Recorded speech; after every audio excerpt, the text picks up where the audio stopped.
Continuing in Iqbal's reconstruction of religious thought in Islam, still in chapter 1, it cannot, however, be denied that Ghazali's mission was almost apostolic, like that of Kant in Germany of the 18th century. In Germany, rationalism appeared as an ally of religion, but she soon realized that the dogmatic side of religion was incapable of demonstration. The only course open to her was to eliminate dogma from the sacred record. With the elimination of dogma came the utilitarian view of morality, and thus rationalism completed the reign of unbelief. Such was the state of theological thought in in Germany, when Kant appeared. His critique of pure reason revealed the limitations of human reason and reduced the whole work of the rationalists to a heap of ruins. Okay, so this is yet another long and nuanced paragraph, and we start off with this observation on Kant in Western philosophy, Germany, 1700s. So, Iqbal says, modern European Enlightenment philosophy had been engaging on this project of trying to make everything fit within reason. And initially this project was friendly to religion. It was trying to prove religion as well as everything else. Prove everything with reason. And later it turned out you can't prove everything with reason. And then the rationalist project, it was trying to prove everything with reason, but not able to prove religion with reason, ended up, of course, sticking with its rule that everything has to be proven with reason, but rejecting religion because it couldn't be proven with reason. So you've got to either choose some religion or reject that rule. Well, Kant came along and did a favor to religion by showing that that rule is a bad idea. You can't prove everything with reason.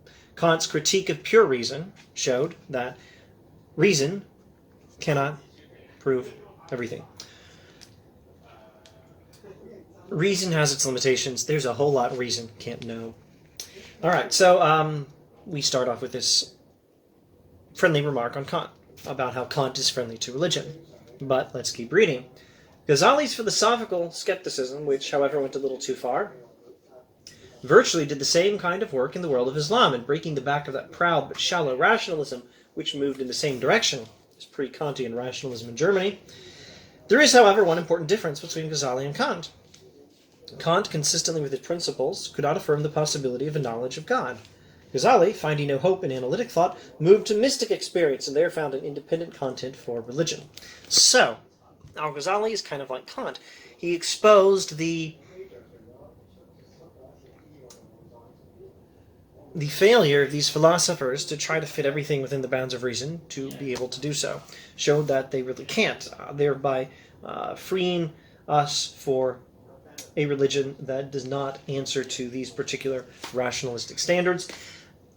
Kant, however, did that and said we can't know anything about religion. We can't have any religious knowledge. Maybe we can have faith, but we can't have knowledge. And Ghazali went further than Kant and said, well, there's such a thing as religious knowledge.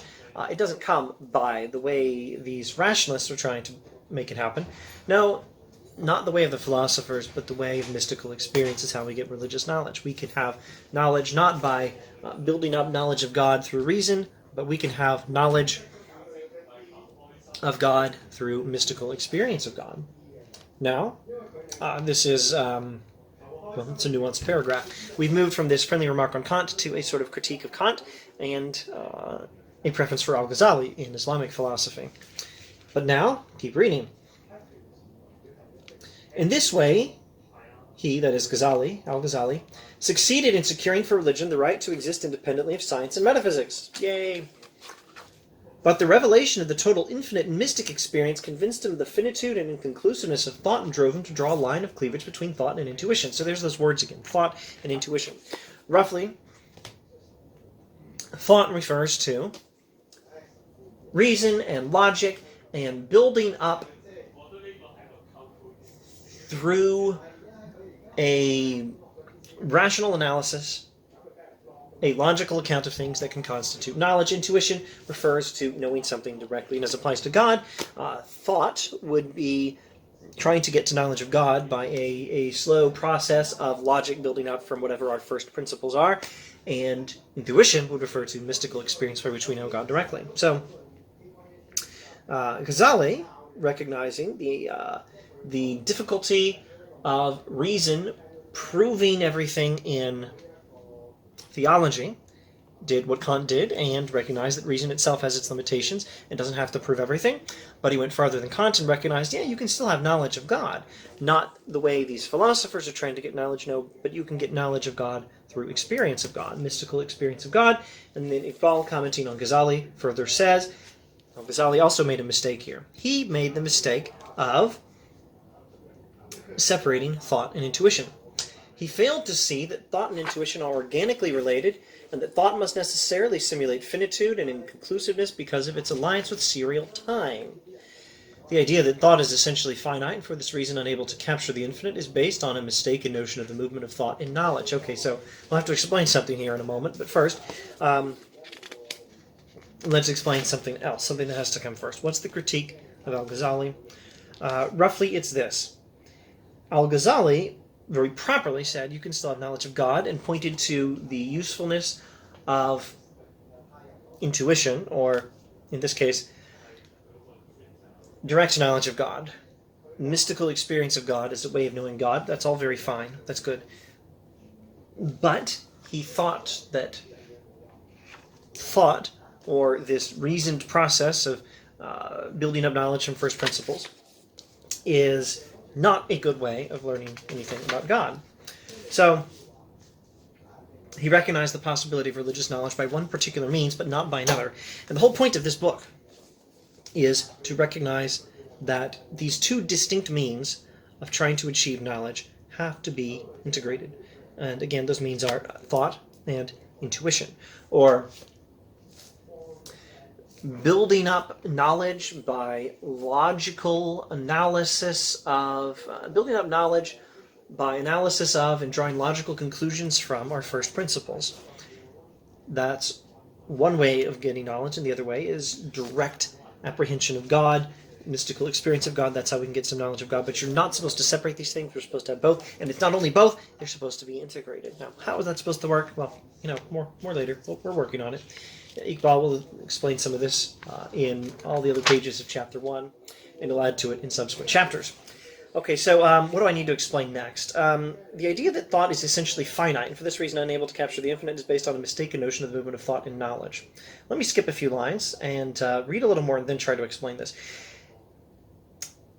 Thought is capable of reaching an immanent infinite. Immanent, meaning not transcendent. I-M-M-A-N-E-N-T. I don't know if the camera will zoom in on this word properly. Immanent. I don't think it's zooming in properly. I-M-M-A-N-E-N-T. I should say focus. It's not focusing properly. Immanent means not transcendent. It means close to hand. My jar of peanuts is immanent. God is transcendent. This pen is immanent. God is transcendent. Not immanent with an extra I, immanent with an A in the middle. Okay, thought is capable of reaching an immanent infinite. Wait a minute, how can the infinite be immanent? How can the infinite not be transcendent? How can the infinite be here? How can the infinite be on the same level as a jar of peanuts or a pen? Here's something that's immanent, not transcendent. My hand is immanent. How can the infinite be on the same level as my hand? Iqbal continues, thought is capable of reaching an immanent infinite in whose self-unfolding movement the various finite concepts are merely moments. In its essential nature, then, thought is not static, it is dynamic and unfolds its eternal infinitude in time, like the seed which, from the very beginning, carries within itself the organic unity of the tree as a present fact. Thought is therefore the whole in its dynamic self-expression appearing to the temporal vision as a series of definite specifications which cannot be understood except by a reciprocal inference. Well, that's a lot of words. Let's see if I can paraphrase some of this for you. Thought, human thought, which is finite. Human reason, which is finite. Human reason, which starts with things we know, like sensory experiences, like the evidence of what you can see, taste, hear, smell, touch, and tries to build up from there a coherent account of reality which could be knowledge. This thought is necessarily finite. And that's because we are within time. We human beings exist within time. Time is moving forward. And we go through one moment after another. And thought is necessarily finite, but it can access something infinite. And it can access something infinite because the infinite unfolds itself in the different parts of the whole. Finite thought can access aspects of this unfolding. In other words, let me try again to paraphrase this. An infinite reality can express itself in finite reality.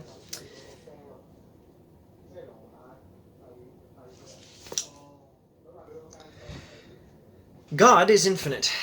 This pen is finite. God is transcendent. This pen is infinite. But God is active everywhere. What God is doing, who God is, what God is expressed through what God is doing, and what God is doing is expressed in the finite world within time. What happens in this world as time marches on, one moment to the next, as time marches on in this world, what happens in this world at an immanent level, at a not transcendent level, at a physical level, what is accessible to the senses, is still what God is doing. So finite thought can still access the infinite. It doesn't contain the infinite, but when it accesses what the infinite is doing in a finite way, it doesn't contain it, accesses the infinite. Finite thought can still access the infinite.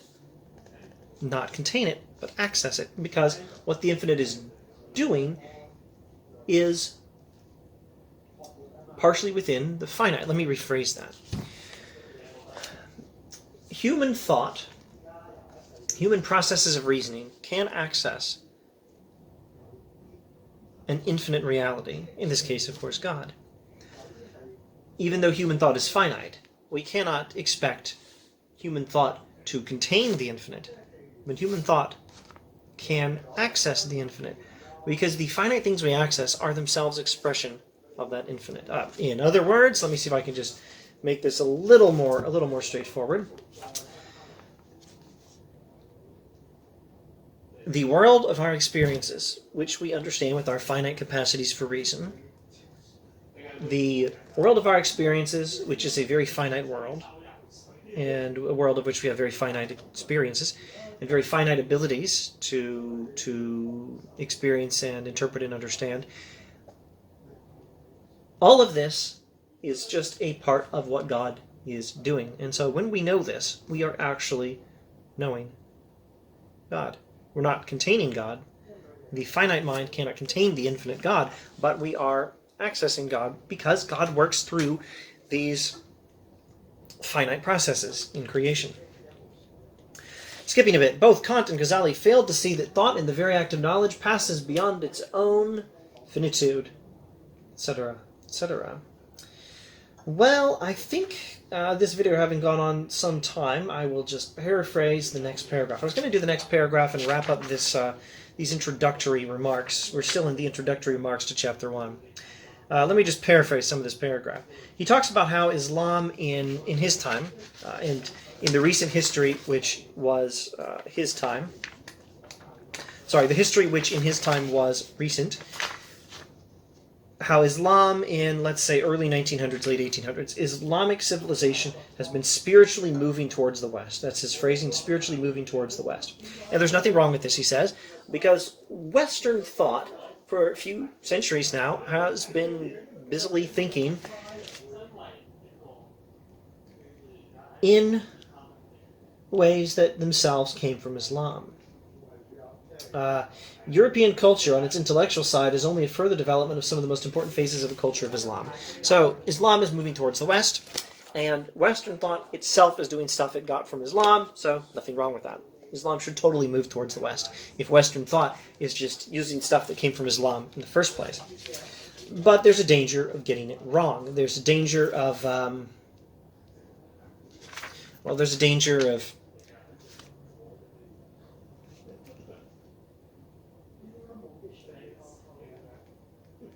not going back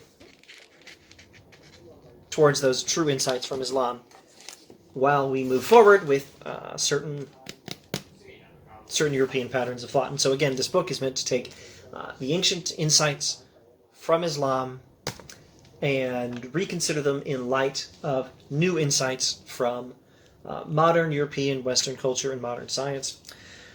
All right, etc., etc. Let's skip some of this text and go to the end of this paragraph. Surely it is time to look to the essentials of Islam. In these lectures, I propose to undertake a philosophical discussion of some of the basic ideas of Islam, in the hope that this may at least be helpful towards a proper understanding of the meaning of Islam as a message to humanity. Also, with the view to give a kind of ground outline for further discussion, I propose in this preliminary lecture to consider the character of knowledge and religious experience. So this book is a series of lectures in which he's going to look at the essentials of Islamic thought, and he's going to undertake a philosophical discussion. It's a philosophical analysis of Islamic thought, a philosophical discussion of some of the basic ideas of Islam, in hopes of properly understanding things and, well, reconstructing religious thought in Islam, reuniting these themes that have tended to be separated, that should not have been separated, like thought and intuition. And in the remainder of Chapter 1, his preliminary lecture, he will look at knowledge and religious experience. Okay, this video is quite long enough. Thanks for watching. More from Chapter 1 next time.